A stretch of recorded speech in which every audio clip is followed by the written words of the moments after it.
नमस्कार, DD news पर आप देखना शुरू कर चुके हैं समाचारों का बुलेटिन। मैं हूं लाल चंद्र सिंह। अगले आधे घंटे में देखेंगे देश और दुनिया की तमाम बड़ी खबरें, लेकिन सबसे पहले इस समय की हेडलाइंस। झारखंड के चुनावी रण के लिए पीएम मोदी ने संभाली प्रचार की कमान। चाईबासा और गढ़वा में जेएमएम पर गरजे पीएम। कहा, इस बार का चुनाव झारखंड बेटी माटी रोटी बचाने का चुनाव। हेमंत सोरेन समेत इंडी गठबंधन ने भी किया प्रचार तेज। निर्वाचन आयोग ने आगामी विधानसभा उपचुनावों की बदली तारीख। अब 13 नवंबर के बजाय 20 नवंबर को होंगे उत्तर प्रदेश में उपचुनाव, तो वहीं केरल और पंजाब में भी अब 20 नवंबर को होंगे उपचुनाव। वक्फ संशोधन बिल पर जेपीसी की बैठक जारी। जमाते इस्लामी हिंद बैठक में रखे अपने सुझाव, तो कर्नाटक में वक्फ के मनमाने रवैये के खिलाफ बीजेपी का राज्यव्यापी प्रदर्शन। अल्मोड़ा बस दुर्घटना में 35 की मौत, मजिस्ट्रेट जांच के निर्देश। पीएम राहत कोष से मृतक परिजनों को 2-2 लाख रुपए, घायलों को 50,000 रुपए की सहायता राशि की घोषणा। राज्य सरकार की ओर से भी मृतकों के परिजनों को 4-4 लाख और घायलों को 1-1 लाख रुपए की मुआवजा राशि। पूर्वांचल में छठ महापर्व को लेकर तैयारियां तेज। यात्रियों की सुविधा के लिए रेलवे की व्यापक तैयारी। दिल्ली में प्रदूषित यमुना व्रतियों की चिंता का कारण बनी। तो ये थी इस समय तक की हेडलाइंस। देखते हैं खबरों को विस्तार से। और आज सबसे पहली और सबसे बड़ी खबर झारखंड चुनाव प्रचार से जुड़ी। झारखंड के चुनाव को प्रधानमंत्री ने बेटी माटी रोटी को बचाने वाला चुनाव बताया। उन्होंने 2 चुनावी जनसभाएं की। गढ़वा और चाईबासा दोनों जगहों पर उन्होंने जेएमएम, कांग्रेस, आरजेडी के गठजोड़ को परिवारवादी, भ्रष्टाचारवादी और तुष्टीकरण को बढ़ावा देने वाला करार दिया। झारखंड के चुनावी समर में सोमवार का दिन प्रधानमंत्री की चुनावी रैलियों का रहा। पहले गढ़वा, उसके बाद चाईबासा में उन्होंने विजय संकल्प जनसभा को संबोधित किया। भ्रष्टाचार और इसकी चपेट में राज्य में ठप पड़े विकास कार्यों पर प्रधानमंत्री ने खेद जताया।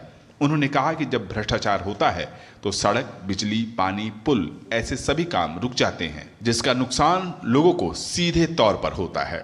जेएमएम के मंत्री के लोगों के पास से क्या निकलता है?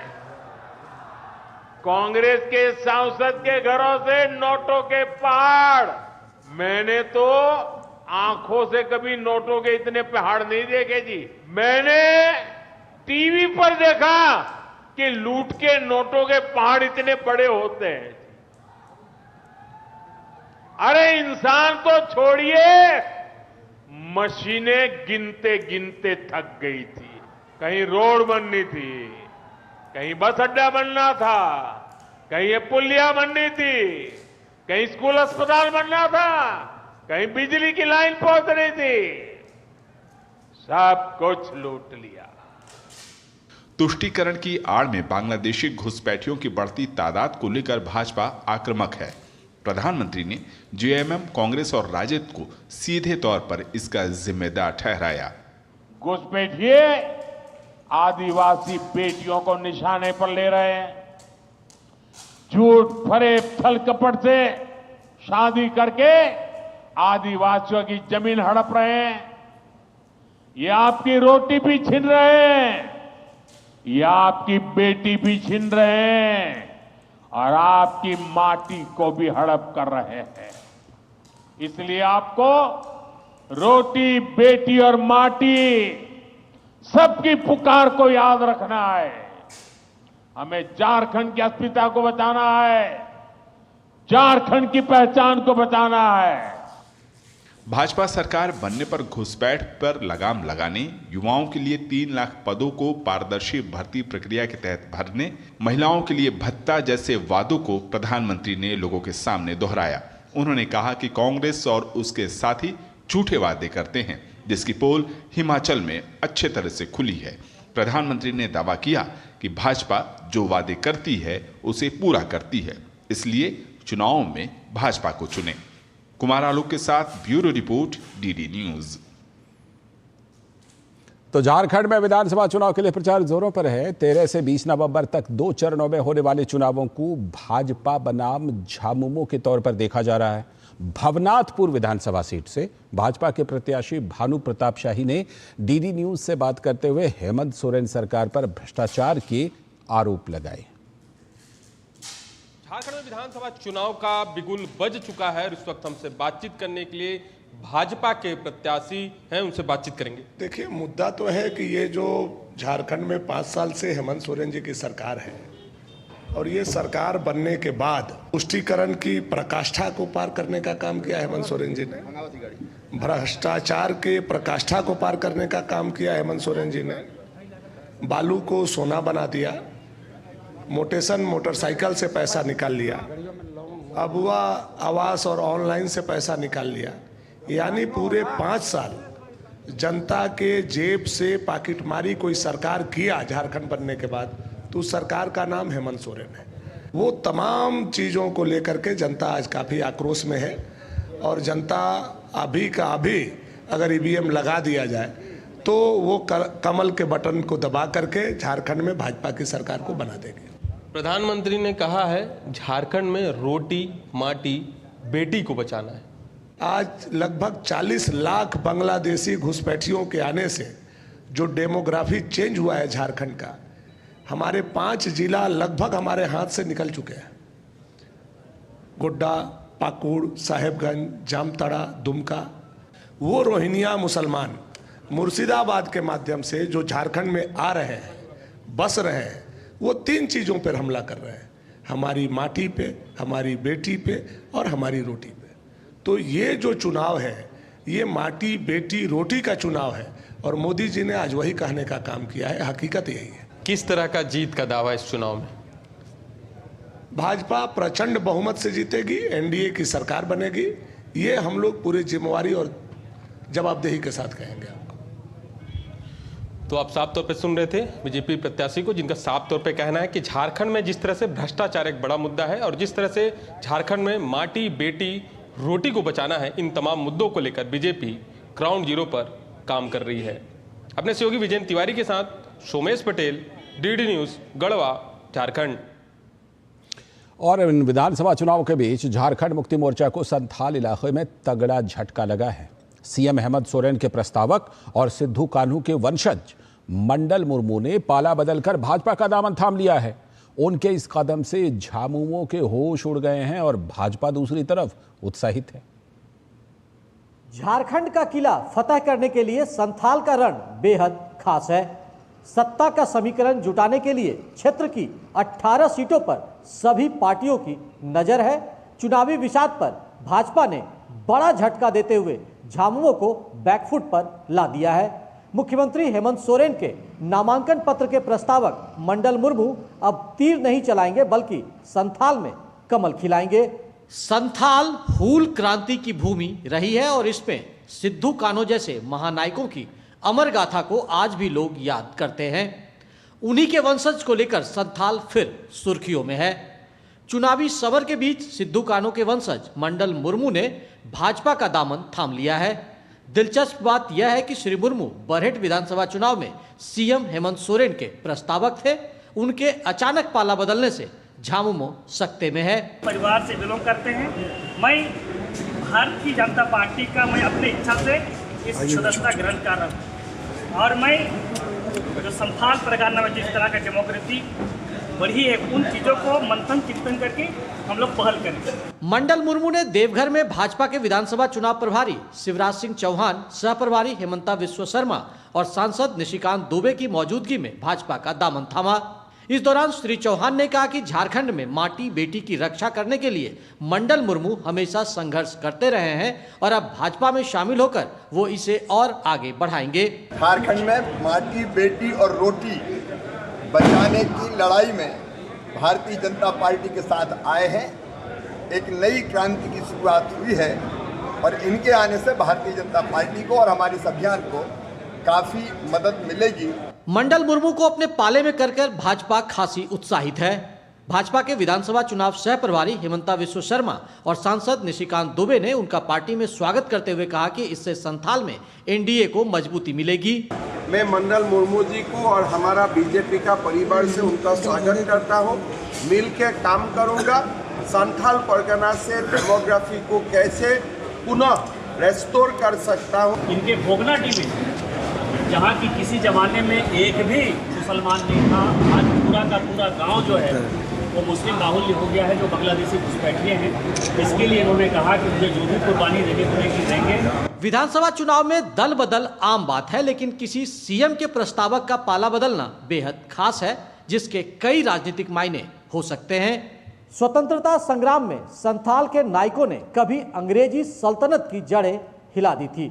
अब जबकि लोकतांत्रिक व्यवस्था में भी यहाँ चुनावी महासंग्राम छिड़ा है, ऐसे में क्रांतिकारी सिद्धो कान्हो के वंशज एक बार फिर राजनीति के मंच पर बड़ी धुरी बनते दिख रहे हैं। देवघर से मनीष दुबे और विकास के साथ मैं दिवाकर कुमार, दूरदर्शन समाचार। तो निश्चित तौर पर झारखंड की राजनीति में ये बड़ा बदलाव कहा जा सकता है और झारखंड और महाराष्ट्र चुनावों के गरमाते माहौल के बीच भाजपा ने एक बार फिर से विपक्ष को बांग्लादेशी घुसपैठ के मुद्दे पर घेर लिया है। भाजपा के नेता गौरव भाटिया ने कहा कि जहां एक तरफ भाजपा एनडीए गठबंधन देश में विकास की बात कर रही है, तो वहीं विपक्ष बांटो और काटो की राजनीति कर रही है।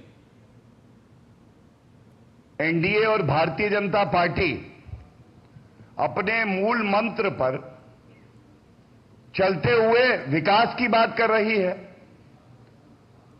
देश को, प्रदेश के निवासियों को जोड़ने की बात कर रही है। दूसरी तरफ विपक्ष का एक ही मकसद है और वो मकसद है पहले बांटो, उसके बाद जो घुसपैठिए घुस जाए वो काटे। और भाजपा ने सोरेन सरकार पर बांग्लादेशी घुसपैठियों को मदरसों में ठहराने और उनके सरकारी दस्तावेज तैयार करने के भी आरोप लगाए। हेमंत सोरेन जी ने कागजी कार्रवाई करके कुछ निर्देश दिए। इन बांग्लादेशी घुसपैठियों को पहले संथाल परगना क्षेत्र के विभिन्न मदरसों में ठहराया जाता है। That is step number 1। Step number 2, इसके पश्चात सरकारी दस्तावेज तैयार किए जाते हैं। चाहे कांग्रेस पार्टी हो, चाहे जेएमएम हो, आरजेडी हो, ये सब तुष्टीकरण की राजनीति करते हैं और इनको घुसपैठियों से कोई परहेज नहीं है, बल्कि गले लगाएंगे, क्योंकि इनको पता है ये इनका वोट बैंक है। कि मतदाता सूची में इनका नाम डलवाया जाता है और ये इनका दस्तावेज कहता है। और फिर सबसे गंभीर बात सामने आती है, वहां पे साजिश के तहत वहां पे बसा दिया जाता है और जो हमारी बहनें हैं, जो अनुसूचित जनजाति से हमारी बेटियां हैं, उनके साथ विवाह करवा के उनकी जमीन पे कब्जा कर लिया जाता है। आगे आपको दिखाएंगे कि किस तरह से उपचुनावों की तारीखों को लेकर निर्वाचन आयोग ने बदलाव किए हैं। फिलहाल वक्त है एक ब्रेक का।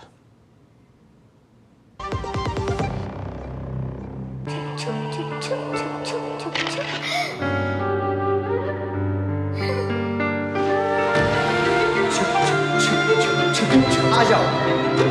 Yes papa. जिंदगी किसी के लिए नहीं रुकती, हम भी आपको कहां रुकने देंगे।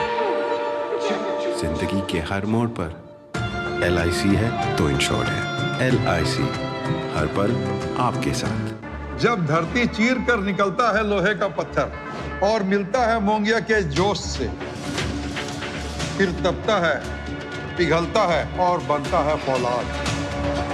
अब होता है सरिया सारी खूबियों के साथ। मोंगिया स्टील, मजबूत देश का मजबूत सरिया।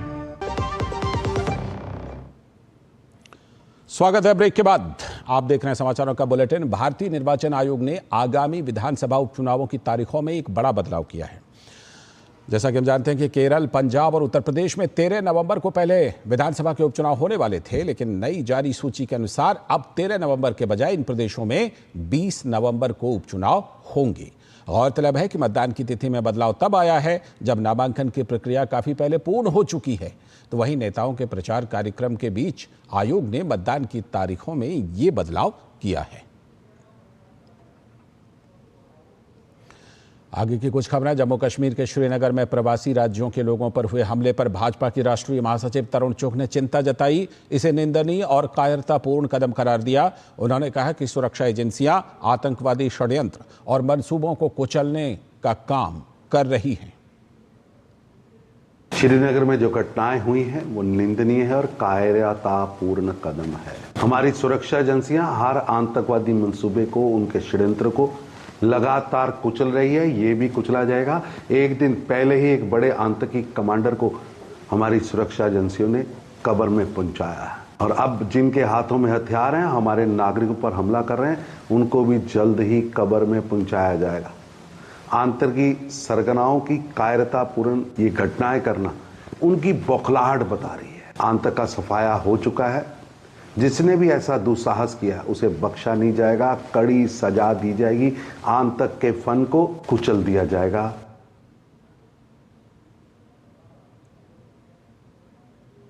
खबर पश्चिम बंगाल से, जहां राज्यपाल सीबी आनंद बोस ने राज्य में कानून और व्यवस्था की स्थिति पर चिंता जाहिर की। उन्होंने कहा कि आज के समय में पश्चिम बंगाल में महिलाओं पर अत्याचार बेहद दुखद हैं। उन्होंने कहा कि पूरे समाज को इन घटनाओं का विरोध करना चाहिए।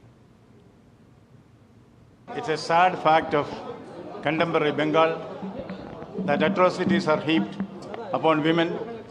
This is something which the entire society has resisted forcefully, effectively, and we will do that. एक और बड़ी खबर, चुनाव आयोग ने महाराष्ट्र के पुलिस महानिदेशक रश्मि शुक्ला को उनके पद से हटा दिया है। चुनाव आयोग ने कांग्रेस और अन्य दलों की शिकायत पर उनका तत्काल स्थानांतरण कर दिया। आयोग ने महाराष्ट्र के मुख्य सचिव को निर्देश दिया था कि वो कैडर के अगले वरिष्ठतम आईपीएस अधिकारी को अपना कार्यभार सौंपें।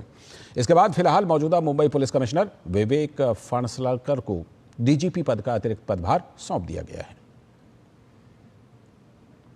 अब बात वक्फ संशोधन की। वक्फ संशोधन बिल पर जेपीसी की बैठक जारी है। जमाते इस्लामी हिंद ने जेपीसी की बैठक में अपने सुझाव रखे, तो वहीं बैठक में शामिल मुस्लिम महिला बुद्धिजीवी समूह से भी एक प्रतिनिधिमंडल और दिल्ली विश्वविद्यालय के मुस्लिम महिला प्रोफेसर भी शामिल हुई।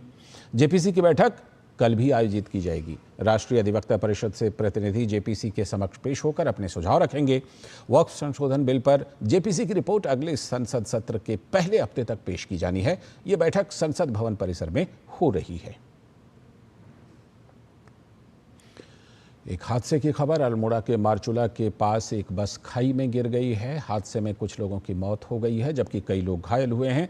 मौके पर बचाव अभियान जारी है। एसडीआरएफ की टीम मौके पर घायलों को निकालकर उपचार के लिए स्वास्थ्य केंद्रों तक पहुंचा रही है। हादसे में गंभीर रूप से घायल 23 वर्षीय मेघा को आखिरकार हेली सेवा के माध्यम से एम्स ऋषिकेश में शिफ्ट किया गया।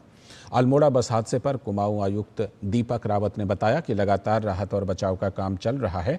घायलों में जिनकी हालत नाजुक है उन्हें एयर एम्बुलेंस के जरिए अस्पताल तक पहुंचाया जा रहा है। ये बहुत ही दुखद घटना है और इसमें सर्च एंड रेस्क्यू ऑपरेशन अभी चल रहा है। अभी तक जो पुष्टि हुई है इसमें 36 टोटल कैजुअलिटीज़ की पुष्टि हुई है। माननीय मुख्यमंत्री जी की ओर से इसमें जिनकी डेथ हुई है उनको 4 लाख उनके परिवार को देने की घोषणा हुई और जो घायल हैं उनको 1 लाख रुपए की माननीय मुख्यमंत्री जी की ओर से राहत देने की घोषणा हुई। सर्च एंड रेस्क्यू ऑपरेशन अभी चल रहा है। और राष्ट्रपति द्रौपदी मुर्मू ने अल्मोड़ा में हुए भीषण सड़क हादसे पर शोक व्यक्त करते हुए सोशल मीडिया प्लेटफॉर्म एक्स पर लिखा, अल्मोड़ा उत्तराखंड में एक सड़क दुर्घटना में महिलाओं और बच्चों सहित कई लोगों की मृत्यु का समाचार हृदय विदारक है।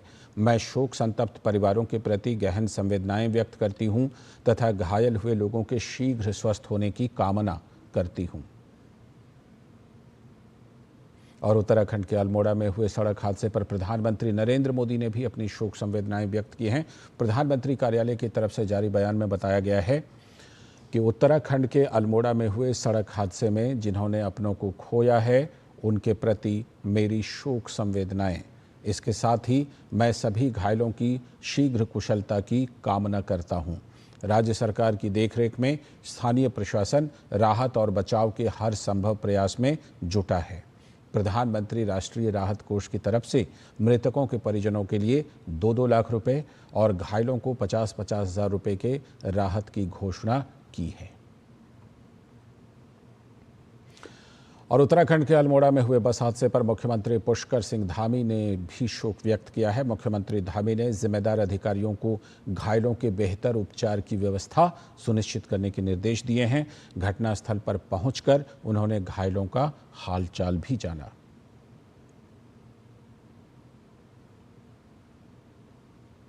मिले, उपचार मिले, उसके लिए सभी एम्बुलेंस इत्यादि की व्यवस्था तत्काल वहां पर की जा रही है। सभी को भेजा गया है, सभी अफसरों को मौके पर जाने के निर्देश दिए हैं और इस पूरी घटना के लिए कुमाऊं कमिश्नर को मजिस्ट्रियल जांच के आदेश दिए हैं और संबंधित विभाग के लोगों को निलंबित करने के भी आदेश दिए हैं जो भी इस घटना से संबंधित हैं। कहीं भी कोई लापरवाही होगी तो उसके खिलाफ सख्त कार्रवाई की जाएगी। सभी अस्पतालों को भी निर्देशित कर दिया गया है, सभी अधिकारी मौके पर जा रहे हैं। हमारी चीफ सेक्रेटरी लगातार इसकी मॉनिटरिंग कर रही हैं और घायलों के साथ सरकार खड़ी है। जो इस घटना में जिनकी मृत्यु हुई है उनके साथ भी, उनके परिवारजनों के साथ भी हमारा प्रयास है कि कहीं पर अगर हेली एम्बुलेंस की आवश्यकता है तो हेली एम्बुलेंस के लिए भी वहां पर कह दिया गया है। जो गंभीर रूप से घायल होंगे उसको तत्काल इमरजेंसी में अस्पतालों तक पहुंचाया जाएगा। अभी वक्त है एक और छोटे से ब्रेक का। ब्रेक के बाद लौटेंगे तो देखेंगे कुछ और खबरें।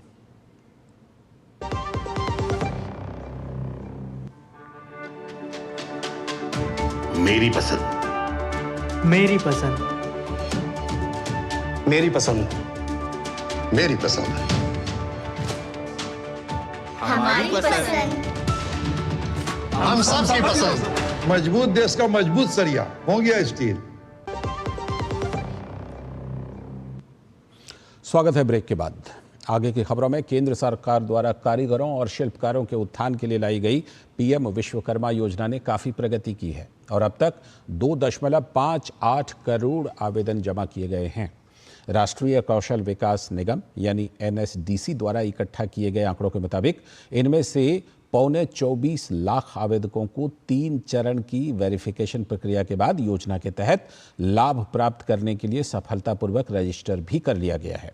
इस योजना के तहत करीब 10 लाख लोगों को अपने व्यवसाय के लिए आधुनिक उपकरण खरीदने के लिए ई-वाउचर के माध्यम से 15,000 रुपए तक के टूल किट प्रोत्साहन मिले हैं।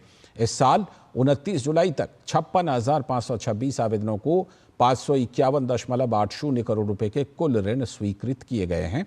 गौरतलब है कि बीते साल 17 सितंबर को पीएम विश्वकर्मा योजना की शुरुआत की गई थी।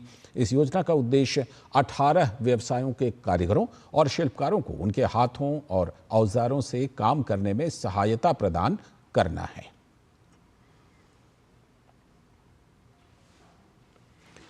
खबर उत्तर प्रदेश से एक हादसे की, जहां आगरा के पास एक MiG-29 लड़ाकू विमान दुर्घटनाग्रस्त हो गया। पायलट हालांकि विमान से बाहर निकल गया है। विमान ने पंजाब के आदमपुर से उड़ान भरी थी और अभ्यास के लिए आगरा जा रहा था, तभी यह हादसा हुआ। रक्षा अधिकारी ने बताया कि कोर्ट ऑफ इंक्वायरी के आदेश दे दिए गए। वक्त है एक और छोटे से ब्रेक का। ब्रेक के बाद लौटेंगे तो आगे देखेंगे कुछ और खबरें। जब धरती चीर कर निकलता है लोहे का पत्थर और मिलता है मोंगिया के जोश से, फिर तपता है, पिघलता है और बनता है फौलाद। अब होता है सरिया सारी खूबियों के साथ। मोंगिया स्टील, मजबूत देश का मजबूत सरिया।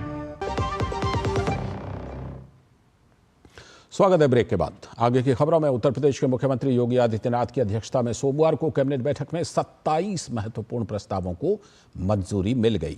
इस बैठक में मध्य नहर योजना के डार्क जोन को कवर करने ललितपुर में होरेड बांध का प्रस्ताव, केन बेतवा लिंक परियोजना, पशुपालन डिप्लोमा सर्टिफिकेशन के प्रस्ताव, 2024-25 शीरा नीति, उच्च शिक्षा के अध्यापकों के स्थानांतरण के संबंध में नीति, उत्तर प्रदेश निजी विश्वविद्यालय में संशोधन विधेयक, लखनऊ में इंग्लिश और विदेशी भाषाओं के संबंध में केंद्रीय विश्वविद्यालय बनाए जाने के संबंध में भूमि दिए जाने का प्रस्ताव को भी उत्तर प्रदेश सरकार ने मंजूरी दे दी। इसके अलावा निवेश को बढ़ाए जाने के लिए फॉरेन इक्विटी में लोन को भी ऐड किए जाने और foreign direct investment and Fortune को अब फॉरेन कैपिटल इन्वेस्टमेंट के नाम से जाने जाने का प्रस्ताव भी स्वीकृत किया गया। उत्तर प्रदेश इलेक्ट्रॉनिक विनिर्माण नीति 2020 के अंतर्गत गैजेट प्राइवेट लिमिटेड को वित्तीय घोषित किए जाने का प्रस्ताव, Uttar Pradesh retirement benefit rules 1971 में संशोधन का प्रस्ताव और जनपद बागपत में अंतर्राष्ट्रीय योग केंद्र बनाए जाने के प्रस्ताव को भी इस बैठक में मंजूर किया गया।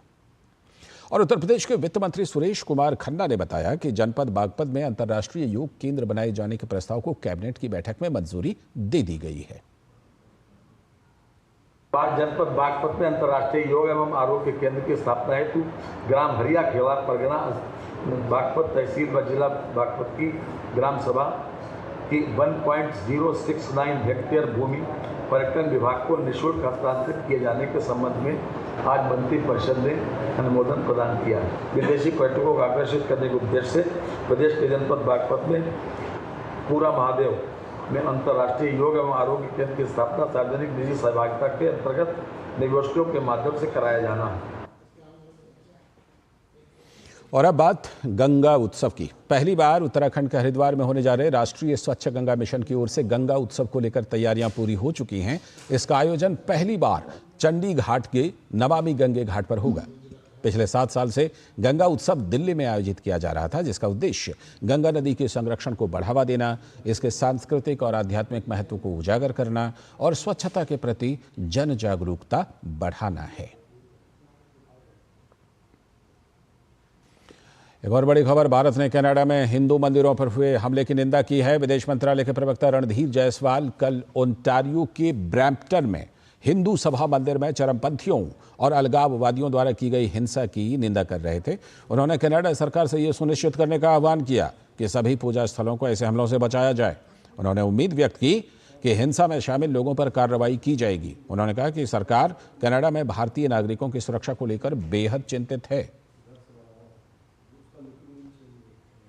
और उधर ऑस्ट्रेलिया के दौरे पर गए विदेश मंत्री एस जयशंकर ने बताया कि प्रशांत क्षेत्र में मानवीय सहायता और आपदा राहत के लिए आपूर्ति का जायजा लेने के लिए उन्होंने ऑस्ट्रेलिया के ह्यूमैनिटेरियन लॉजिस्टिक्स कैपेबिलिटी यानी HLC गोदाम का दौरा किया। उन्होंने कहा कि हिंद प्रशांत आपदा राहत द्विपक्षीय संबंधों का एक उभरता हुआ तत्व है।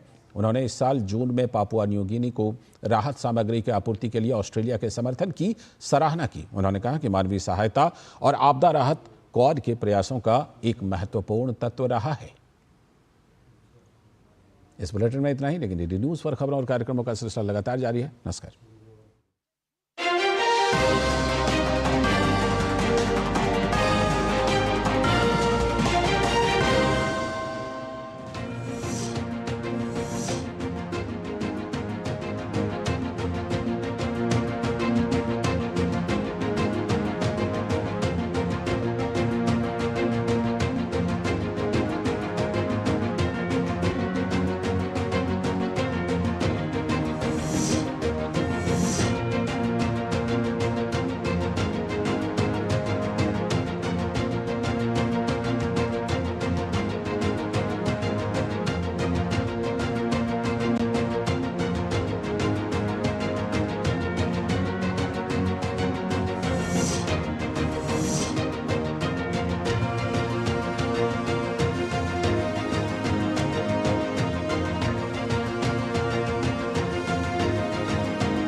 नमस्कार, डीडी न्यूज पर आप देखना शुरू कर चुके हैं समाचारों का बुलेटिन। मैं हूं लाल चंद्र सिंह। अगले आधे घंटे में देखेंगे देश और दुनिया की तमाम बड़ी खबरें, लेकिन सबसे पहले इस समय की हेडलाइंस।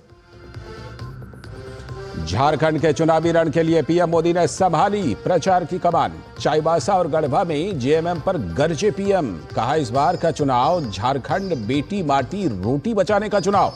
हेमंत सोरेन समेत इंडी गठबंधन ने भी प्रचार किया तेज। निर्वाचन आयोग ने आगामी विधानसभा उपचुनावों की बदली तारीख। अब 13 नवंबर के बजाय 20 नवंबर को होंगे उत्तर प्रदेश में उपचुनाव, तो वहीं केरल और पंजाब में भी अब 20 नवंबर को होंगे उपचुनाव। वक्फ संशोधन बिल पर जेपीसी की बैठक जारी। जमाते इस्लामे हिंद ने बैठक में रखे अपने सुझाव। उधर कर्नाटक में वक्फ के मनमाने रवैये के खिलाफ बीजेपी का राज्यव्यापी प्रदर्शन।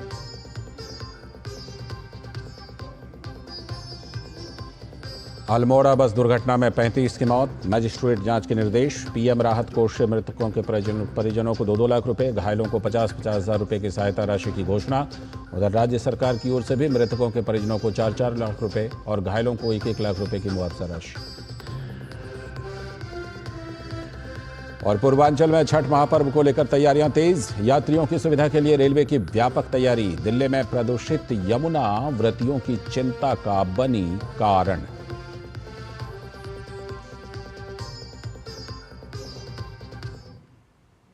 ये थे इस समय की हेडलाइंस। देखते हैं अब खबरों को विस्तार से। और सबसे पहली और सबसे बड़ी खबर झारखंड चुनाव प्रचार से जुड़ी। झारखंड के चुनाव को प्रधानमंत्री ने बेटी माटी रोटी को बचाने वाला चुनाव बताया।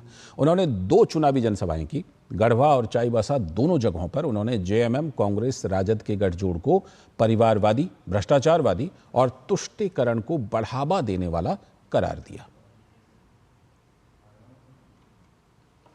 झारखंड के चुनावी समर में सोमवार का दिन प्रधानमंत्री की चुनावी रैलियों का रहा। पहले गढ़वा, उसके बाद चाईबासा में उन्होंने विजय संकल्प जनसभा को संबोधित किया। भ्रष्टाचार और इसकी चपेट में राज्य में ठप पड़े विकास कार्यों पर प्रधानमंत्री ने खेद जताया। उन्होंने कहा कि जब भ्रष्टाचार होता है तो सड़क, बिजली, पानी, पुल ऐसे सभी काम रुक जाते हैं, जिसका नुकसान लोगों को सीधे तौर पर होता है। जेएमएम के मंत्री के लोगों के पास से क्या निकलता है? कांग्रेस के सांसद के घरों से नोटों के पहाड़। मैंने तो आंखों से कभी नोटों के इतने पहाड़ नहीं देखे जी। मैंने टीवी पर देखा कि लूट के नोटों के पहाड़ इतने बड़े होते हैं। अरे इंसान तो छोड़िए, मशीनें गिनते गिनते थक गई थी। कहीं रोड बननी थी, कहीं बस अड्डा बनना था, कहीं ये पुलिया बननी थी, कहीं स्कूल अस्पताल बनना था, कहीं बिजली की लाइन पहुंचनी थी। सब कुछ लूट लिया। तुष्टीकरण की आड़ में बांग्लादेशी घुसपैठियों की बढ़ती तादाद को लेकर भाजपा आक्रामक है। प्रधानमंत्री ने जेएमएम, कांग्रेस और राजद को सीधे तौर पर इसका जिम्मेदार ठहराया। घुसपैठिए आदिवासी बेटियों को निशाने पर ले रहे हैं। झूठ, फरेब, छल कपट से शादी करके आदिवासियों की जमीन हड़प रहे हैं। ये आपकी रोटी भी छीन रहे हैं, ये आपकी बेटी भी छीन रहे हैं और आपकी माटी को भी हड़प कर रहे हैं। इसलिए आपको रोटी, बेटी और माटी सबकी पुकार को याद रखना है। हमें झारखंड की अस्मिता को बचाना है, झारखंड की पहचान को बचाना है। भाजपा सरकार बनने पर घुसपैठ पर लगाम लगाने, युवाओं के लिए 3 लाख पदों को पारदर्शी भर्ती प्रक्रिया के तहत भरने, महिलाओं के लिए भत्ता जैसे वादों को प्रधानमंत्री ने लोगों के सामने दोहराया। उन्होंने कहा कि कांग्रेस और उसके साथी झूठे वादे करते हैं, जिसकी पोल हिमाचल में अच्छे तरह से खुली है। प्रधानमंत्री ने दावा किया कि भाजपा जो वादे करती है उसे पूरा करती है, इसलिए चुनावों में भाजपा को चुने। कुमार आलोक के साथ ब्यूरो रिपोर्ट, डीडी न्यूज। और इस बीच झारखंड विधानसभा चुनाव के लिए प्रचार जोरों पर है। 13 से 20 नवंबर तक 2 चरणों में वहां पर चुनाव होने हैं। तो भाजपा बनाम झामुमो वहां पर देखा जा रहा है। इसी तरह भवनाथपुर विधानसभा सीट से भाजपा के प्रत्याशी भानु प्रताप शाही ने डीडी न्यूज से बात करते हुए हेमंत सोरेन सरकार पर भ्रष्टाचार के आरोप लगाए।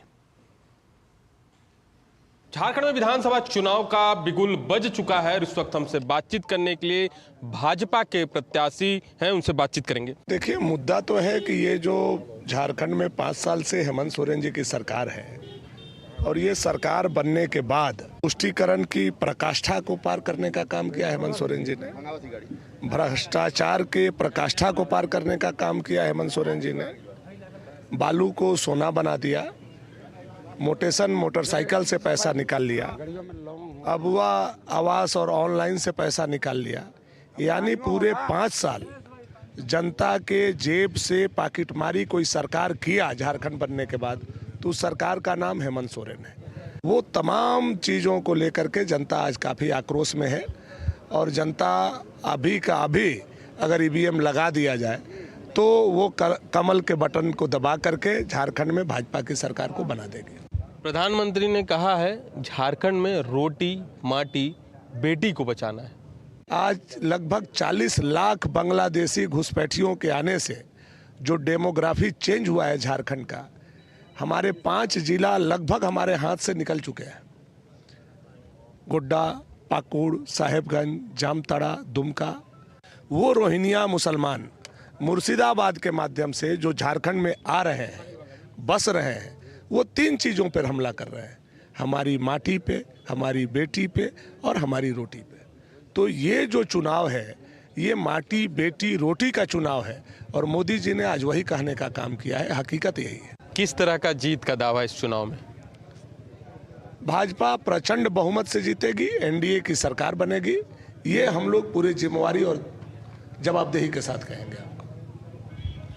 तो आप साफ तौर पे सुन रहे थे बीजेपी प्रत्याशी को, जिनका साफ तौर पे कहना है कि झारखंड में जिस तरह से भ्रष्टाचार एक बड़ा मुद्दा है और जिस तरह से झारखंड में माटी बेटी रोटी को बचाना है, इन तमाम मुद्दों को लेकर बीजेपी ग्राउंड जीरो पर काम कर रही है। अपने सहयोगी विजय तिवारी के साथ सोमेश पटेल, डीडी न्यूज, गढ़वा, झारखंड। और विधानसभा चुनावों के बीच झारखंड मुक्ति मोर्चा को संथाल इलाकों में तगड़ा झटका लगा है। सीएम हेमंत सोरेन के प्रस्तावक और सिद्धू कान्हू के वंशज मंडल मुर्मू ने पाला बदलकर भाजपा का दामन थाम लिया। उनके इस कदम से झामुमो के तो होश उड़ गए हैं और भाजपा उत्साहित है।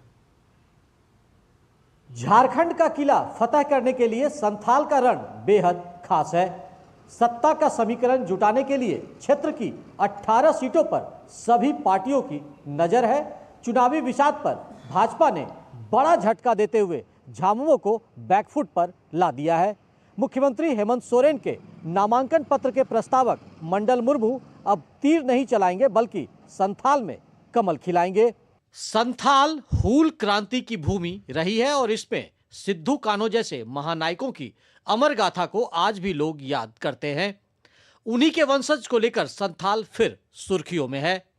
चुनावी समर के बीच सिद्धू कान्हू के वंशज मंडल मुर्मू ने भाजपा का दामन थाम लिया है। दिलचस्प बात यह है कि श्री मुर्मू बरहेट विधानसभा चुनाव में सीएम हेमंत सोरेन के प्रस्तावक थे।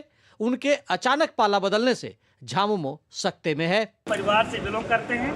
मैं भारतीय जनता पार्टी का मैं अपनी इच्छा से इस सदस्यता ग्रहण कर रहा हूँ और मैं जो संथाल परगना में जिस तरह का डेमोक्रेसी बढ़ी है, उन चीजों को मंथन चिंतन करके हम लोग पहल करें। मंडल मुर्मू ने देवघर में भाजपा के विधानसभा चुनाव प्रभारी शिवराज सिंह चौहान, सह प्रभारी हेमंता विश्व शर्मा और सांसद निशिकांत दुबे की मौजूदगी में भाजपा का दामन थामा। इस दौरान श्री चौहान ने कहा कि झारखंड में माटी बेटी की रक्षा करने के लिए मंडल मुर्मू हमेशा संघर्ष करते रहे हैं और अब भाजपा में शामिल होकर वो इसे और आगे बढ़ाएंगे। झारखंड में माटी बेटी और रोटी बचाने की लड़ाई में भारतीय जनता पार्टी के साथ आए हैं। एक नई क्रांति की शुरुआत हुई है और इनके आने से भारतीय जनता पार्टी को और हमारे इस अभियान को काफी मदद मिलेगी। मंडल मुर्मू को अपने पाले में कर भाजपा खासी उत्साहित है। भाजपा के विधानसभा चुनाव सह प्रभारी हेमंता विश्व शर्मा और सांसद निशिकांत दुबे ने उनका पार्टी में स्वागत करते हुए कहा कि इससे संथाल में एनडीए को मजबूती मिलेगी। मैं मंडल मुर्मू जी को और हमारा बीजेपी का परिवार से उनका स्वागत करता हूँ। मिल के काम करूँगा। संथाल परगना से डेमोग्राफी को कैसे पुनः रेस्टोर कर सकता हूँ। इनके भोगनाटी में जहाँ की किसी जमाने में एक भी मुसलमान नहीं था, आज पूरा का पूरा गांव जो है वो मुस्लिम बाहुल्य हो गया है, जो बांग्लादेशी घुसपैठिए हैं। इसके लिए इन्होंने कहा कि मुझे जो भी कुर्बानी देनी पड़ेगी देंगे। विधानसभा चुनाव में दल बदल आम बात है, लेकिन किसी सीएम के प्रस्तावक का पाला बदलना बेहद खास है, जिसके कई राजनीतिक मायने हो सकते हैं। स्वतंत्रता संग्राम में संथाल के नायकों ने कभी अंग्रेजी सल्तनत की जड़ें हिला दी थी।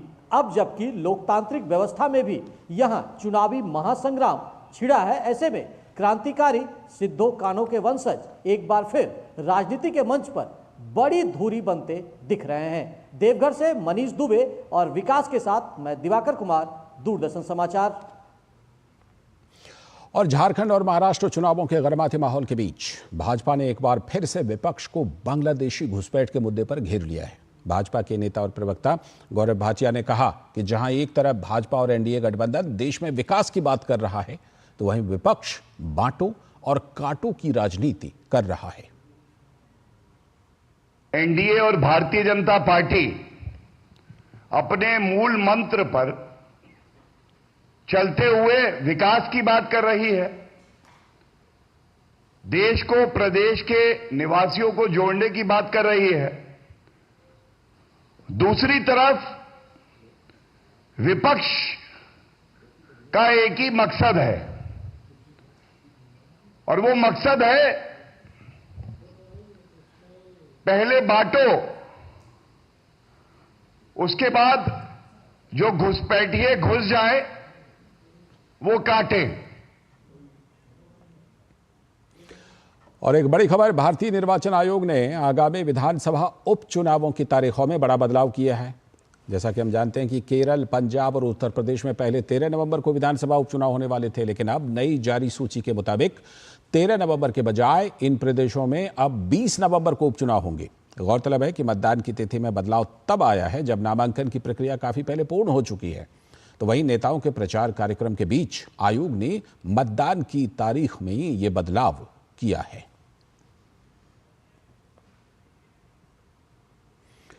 जम्मू कश्मीर के श्रीनगर में प्रवासी राज्यों के लोगों पर हुए हमले पर भाजपा के राष्ट्रीय महासचिव तरुण चुग ने चिंता जताई और इसे निंदनीय और कायरतापूर्ण कदम करार दिया। उन्होंने कहा कि सुरक्षा एजेंसियां आतंकवादी षड्यंत्र और मंसूबों को कुचलने का काम कर रही हैं। श्रीनगर में जो घटनाएं हुई हैं वो निंदनीय है और कायरतापूर्ण कदम है। हमारी सुरक्षा एजेंसियां हर आतंकवादी मंसूबे को, उनके षड्यंत्र को लगातार कुचल रही है। ये भी कुचला जाएगा। एक दिन पहले ही एक बड़े आतंकी कमांडर को हमारी सुरक्षा एजेंसियों ने कब्र में पहुंचाया है, और अब जिनके हाथों में हथियार हैं, हमारे नागरिकों पर हमला कर रहे हैं, उनको भी जल्द ही कब्र में पहुंचाया जाएगा। आतंकी सरगनाओं की कायरतापूर्ण ये घटनाएं करना उनकी बौखलाहट बता रही है। आतंक का सफाया हो चुका है। जिसने भी ऐसा दुस्साहस किया उसे बख्शा नहीं जाएगा, कड़ी सजा दी जाएगी, आतंक के फन को कुचल दिया जाएगा। खबर पश्चिम बंगाल से, जहां के राज्यपाल सीवी आनंद बोस ने राज्य में कानून और व्यवस्था की स्थिति पर चिंता जाहिर की। उन्होंने कहा कि आज के समय में पश्चिम बंगाल में महिलाओं पर अत्याचार बेहद दुखद है। साथ ही उन्होंने कहा कि पूरे समाज को इन घटनाओं का विरोध करना चाहिए। It's a sad fact of contemporary Bengal that atrocities are heaped upon women. This is something which the entire society has resisted forcefully, effectively, and we will do that. खबर एक हादसे की, अल्मोड़ा के मारचूला के पास एक बस खाई में गिर गई है। हादसे में कुछ लोगों की मौत हो गई है, जबकि कई लोग घायल भी हुए हैं। मौके पर बचाव अभियान जारी है। एसडीआरएफ की टीम मौके पर घायलों को निकालकर उपचार के लिए स्वास्थ्य केंद्र तक पहुंचा रही है। हादसे में गंभीर रूप से घायल 23 वर्षीय मेघा को आखिरकार हेली सेवा के माध्यम से एम्स ऋषिकेश में शिफ्ट किया गया है। अल्मोड़ा बस हादसे पर कुमाऊं आयुक्त दीपक रावत ने बताया कि लगातार राहत और बचाव का काम चल रहा है। घायलों में जिनकी हालत नाजुक है, उन्हें एयर एम्बुलेंस के जरिए अस्पताल तक पहुंचाया जा रहा है। ये बहुत ही दुखद घटना है और इसमें सर्च एंड रेस्क्यू ऑपरेशन अभी चल रहा है। अभी तक जो पुष्टि हुई है इसमें 36 टोटल कैजुअलिटीज़ की पुष्टि हुई है। माननीय मुख्यमंत्री जी की ओर से इसमें जिनकी डेथ हुई है उनको 4 लाख उनके परिवार को देने की घोषणा हुई है और जो घायल हैं उनको 1 लाख रुपए की माननीय मुख्यमंत्री जी की ओर से राहत देने की घोषणा हुई। सर्च एंड रेस्क्यू ऑपरेशन अभी चल रहा है। और राष्ट्रपति द्रौपदी मुर्मू ने अल्मोड़ा में हुए इस भीषण सड़क हादसे पर शोक व्यक्त करते हुए एक्स पर लिखा, अल्मोड़ा उत्तराखंड में एक सड़क दुर्घटना में महिलाओं और बच्चों सहित कई लोगों की मृत्यु का समाचार हृदय विदारक है। मैं शोक संतप्त परिवारों के प्रति गहरी संवेदनाएं व्यक्त करती हूं तथा घायल हुए लोगों के शीघ्र स्वस्थ होने की कामना करती हूं। और उत्तराखंड के अल्मोड़ा में हुए सड़क हादसे पर प्रधानमंत्री नरेंद्र मोदी ने अपनी शोक संवेदनाएं व्यक्त की। प्रधानमंत्री कार्यालय की तरफ से जारी बयान में बताया गया कि उत्तराखंड के अल्मोड़ा में हुए सड़क हादसे में जिन्होंने अपनों को खोया है उनके प्रति मेरी शोक संवेदनाएं। इसके साथ ही मैं सभी घायलों की शीघ्र कुशलता की कामना करता हूं। राज्य सरकार की देखरेख में स्थानीय प्रशासन राहत और बचाव के हर संभव प्रयास में जुटा है। प्रधानमंत्री राष्ट्रीय राहत कोष की तरफ से मृतकों के परिजनों के लिए 2 लाख रुपए और घायलों को 50,000 रुपए के राहत की घोषणा की है। और वहीं उत्तराखंड के अल्मोड़ा में हुए बस हादसे पर मुख्यमंत्री पुष्कर सिंह धामी ने शोक व्यक्त किया है। मुख्यमंत्री धामी ने जिम्मेदार अधिकारियों को घायलों के बेहतर उपचार की व्यवस्था को सुनिश्चित करने के निर्देश भी दिए हैं। घटनास्थल पर पहुंचकर उन्होंने घायलों का हालचाल भी जाना।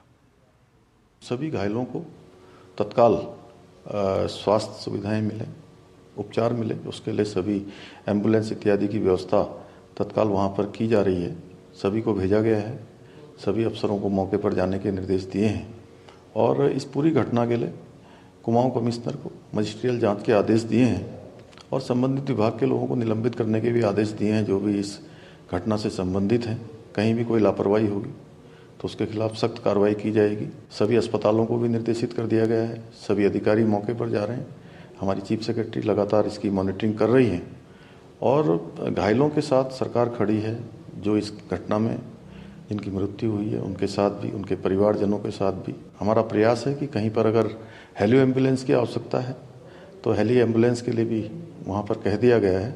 जो गंभीर रूप से घायल होंगे उसको तत्काल इमरजेंसी में अस्पतालों तक पहुँचाया जाएगा। अब बात छठ महापर्व की, जिससे पहले यात्रियों को अपने गंतव्य स्थान तक समय पर पहुंचाने के लिए रेलवे पिछले कई दिनों से देश के अलग अलग शहरों से नियमित ट्रेनों के साथ ही कई विशेष रेलगाड़ियां भी चला रही है, जिसमें यात्रियों को कोई दिक्कत ना हो। हालांकि कुछ लोग सोशल मीडिया पर गलत वीडियो प्रसारित कर लोगों को भ्रमित करने का प्रयास भी कर रहे हैं। तो हमारे संवाददाता राजेश राज ने सच्चाई जानने के लिए दिल्ली से पटना जाने वाली संपूर्ण क्रांति एक्सप्रेस में यात्रा की और ये खास रिपोर्ट भेजी है। तकरीबन 1 हफ्ते से भी ज़्यादा वक्त तक देश के सबसे बड़े टेलीविज़न नेटवर्क डीडी न्यूज़ पर आपको हमने रेलवे से जुड़ी हुई पल पल की खबर बताई कि कौन सी ट्रेन कहां से खुल रही है और कैसे मुसाफिरों को भारतीय रेल अपने गंतव्य तक पहुंचाने की कोशिश कर रहा है। अभी डीडी न्यूज़ की टीम सफ़र कर रही है संपूर्ण क्रांति एक्सप्रेस से, जो दिल्ली से पटना के लिए अभी हम सफ़र कर रहे हैं। ये रूबरू कराने की भी कोशिश करेंगे कि आखिर कैसे मुसाफिर इन ट्रेनों में ट्रेवल कर रहे हैं। सबसे जो महत्वपूर्ण बात है वो ये कि सोशल मीडिया साइट्स पर बहुत तरह की खबरें ये आ रही थी कि रेलवे स्टेशनों पर बहुत अफरा तफरी देखी जा रही है, रेलवे स्टेशनों पर मुसाफिरों के साथ बहुत ही दुर्व्यवहार की खबर आ रही है। लेकिन आप देख सकते हैं कि जिस ट्रेन में मैं अभी सफ़र कर रहा हूँ उस ट्रेन में मुसाफिर आराम से बैठे हुए हैं, आराम से अपनी सीट पर आकर बैठकर अपनी यात्रा को वो सुगम बना रहे हैं। और सबसे जो महत्वपूर्ण बात है कि भारतीय रेल ने इस बार वेटिंग लिस्ट वाले लोगों को प्लेटफॉर्म पर एंट्री नहीं दी गई, जिसकी वजह से आप देख सकते हैं कि ट्रेनों में भीड़ बिल्कुल नहीं है। जो सीट पर लोग बैठे हैं उसके अलावा कोई भी अवांछित तत्व अंदर नहीं है और इसकी वजह से उन लोगों को अपनी यात्रा को सुगम बनाने में बहुत मदद मिल रही है।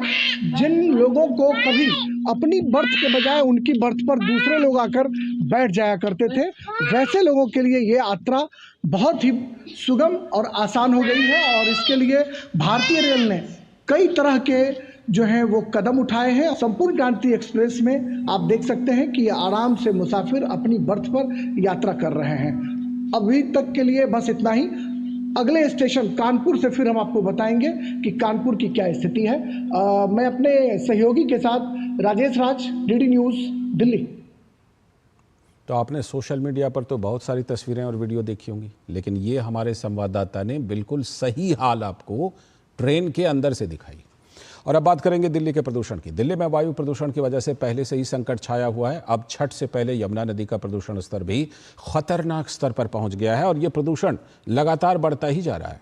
पानी में अमोनिया की मात्रा काफ़ी ज़्यादा बढ़ने की वजह से सफ़ेद झाग की चादर पानी के ऊपर तैर रही है। यमुना नदी के प्रदूषित होने पर छठ व्रतियों को दिक्कतों का सामना करना पड़ रहा है। सरकार हमारे गरीब आदमियों के साथ में खिलवाड़ कर रही है। वो अपनी मतलब कि सत्ता के मुद में चूर हैं।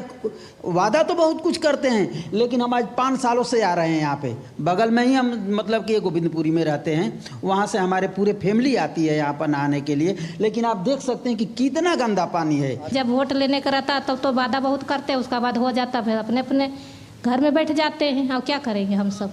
ये तो खतरे में, ये कोई सफाई नहीं, कुछ नहीं। एलर्जी हो रहा है, खुजली हो रहा है शरीर में, पानी गंद है, क्या करूं। पानी हरा होना चाहिए, नीला होना चाहिए, वो काला पानी है। और काला पानी की मात्रा ये है कि जो इसका बीओडी लेवल है बहुत ज़्यादा बढ़ा हुआ है, जो कि एसटीपीज़ के द्वारा, जो दिल्ली में 40 एसटीपीज़ हैं, जो कि कहने के लिए 40 हैं और 37 काम कर रही हैं, और 37 में से 22 खुद उनके स्टैंडर्ड को मीट नहीं कर पा रही हैं। उनकी खुद की अपनी दिल्ली पॉल्यूशन कंट्रोल बोर्ड की रिपोर्ट है कि वो बता रही है कि जो 22 एसटीपीज़ हैं वो हम उतना आउटलेट दे ही नहीं पा रहे हैं। और अगर वो प्रॉपर काम करें तो स्थिति ये जो नदी काली दिख रही है वो काली नहीं दिखेगी। वाकई बहुत ही बुरा हाल है यमुना का। अगली खबर, केंद्रीय शिक्षा मंत्री धर्मेंद्र प्रधान ने कांग्रेस पार्टी पर केंद्रीय विश्वविद्यालय को लेकर झूठा प्रचार करने का आरोप लगाया है। धर्मेंद्र प्रधान ने सोशल मीडिया साइट एक्स पर लिखा, 2014 में कांग्रेस की यूपीए सरकार के समय केंद्रीय विश्वविद्यालयों में 16,217 स्वीकृत पद थे, जिनमें से कुल पद के 37% यानी 6,042 पद रिक्त थे। रिक्त पदों में एससी के 57%, एसटी के 63% और ओबीसी के 60% पद रिक्त थे।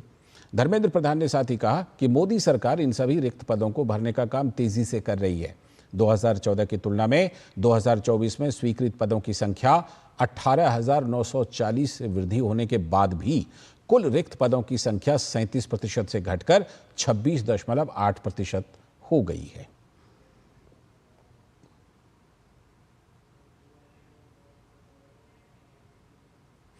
और अब बात विश्वकर्मा योजना की। केंद्र सरकार द्वारा कारीगरों और शिल्पकारों के उत्थान के लिए लाई गई पीएम विश्वकर्मा योजना ने काफी प्रगति की है और अब तक 2.58 करोड़ आवेदन जमा किए गए हैं। राष्ट्रीय कौशल विकास निगम यानी एनएसडीसी द्वारा इकट्ठा किए गए आंकड़ों के मुताबिक इनमें से 24 लाख आवेदकों को 3 चरण की वेरिफिकेशन प्रक्रिया के बाद योजना के तहत लाभ प्राप्त करने के लिए सफलतापूर्वक रजिस्टर भी कर लिया गया है। इस योजना के तहत करीब 10 लाख लोगों को अपने व्यवसाय के लिए आधुनिक उपकरण खरीदने के लिए ई वॉचर के माध्यम से 15,000 रुपए तक के टूल किट प्रोत्साहन मिले हैं। इस साल 29 जुलाई तक 56,526 आवेदनों को 551.80 करोड़ रुपए के कुल ऋण स्वीकृत किए गए हैं। गौरतलब है कि बीते साल 17 सितंबर को पीएम विश्वकर्मा योजना की शुरुआत की गई थी। इस योजना का उद्देश्य 18 व्यवसायों के कारीगरों और शिल्पकारों को उनके हाथों और औजारों से काम करने में सहायता प्रदान करना है। एक और महत्वपूर्ण खबर, पेंशन एवं पेंशन भोगी कल्याण विभाग 1 नवंबर से लेकर 30 नवंबर तक पूरे भारत में पेंशन भोगी शिविरों का आयोजन कर रहा है। दिल्ली में स्टेट बैंक ऑफ इंडिया के पेंशन शिविर में डिजिटल लाइफ सर्टिफिकेशन लॉन्च किया गया। इससे पेंशन भोगी अपने जीवन का वार्षिक प्रमाण मोबाइल फोन और कंप्यूटर पर फेशियल रिकॉग्निशन के माध्यम से ही जमा कर सकेंगे।